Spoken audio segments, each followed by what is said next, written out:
রাকেশপুর নামে কোনো একটি জায়গা ছিল। সেখানের মানুষ খুব সুন্দর জীবনযাপন করত। ওই গ্রামেই ছিল একটি মোবাইল দেওয়ার গাছ। গাছটি মানুষকে মোবাইল দিত আর মানুষের মতো কথা বলতে পারত। মোবাইল দেওয়া জাদুর গাছটির কাছে যে যেরকমের মোবাইল চেত তাকে সেই রকমের মোবাইল দিত। জাদুর গাছটি কাউকে হতাশ করে ফিরিয়ে দিত না, সবাইকে একটি একটি করে মোবাইল দিত।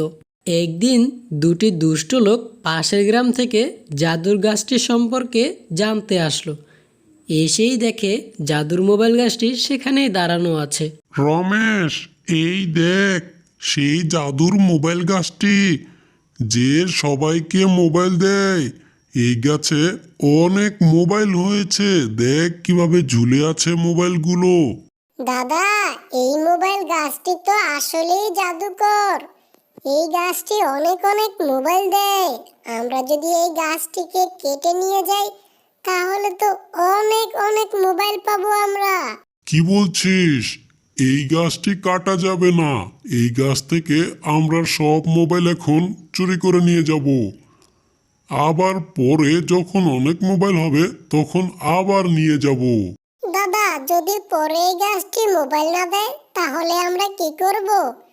এই এই কটা মোবাইল নিয়ে তো আমাদের কিছুই হবে না। আমাদের তো অনেক মোবাইল লাগবে। আমরা অনেক বড়লোক হতে চাই।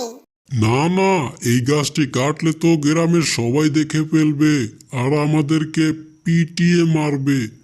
তার চেয়ে বরং এগুলো এখন নিয়ে যাই, আবার পরে নিব। দাদা, কেউ দেখার আগে গাছটি কেটে ফেলবো আমরা।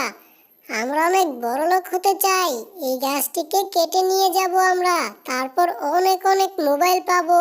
তাছাড়াও এই গাছটি যদি পরে না থাকে তখন আমরা কি করব? তাই তো, এটা তো আমি আগে ভেবে দেখিনি। তাড়াতাড়ি কাটা শুরু কর, আবার কেউ এসে পড়বে। এই বলে ছোট ভাই রমেশ গাছটি কাটতে শুরু করলো আর বড় ভাই চারপাশে নজর রাখছিল। তখন গাছটি জোরে জোরে বলতে শুরু করলো, আমাকে কেটো না, আমাকে কেটো না। আমি হলাম জাদুর গাছ। আমি তোমাদেরকে অনেক মোবাইল দিব, কিন্তু তোমরা আমাকে কেটো না, প্লিজ দয়া করো আমার উপরে। চুপ করে যা গাছ, তোকে আজ আমরা কেটে নিয়ে যাব। তোকে এখানে রাখবই না। আমরা অনেক বড়লোক হতে চাই।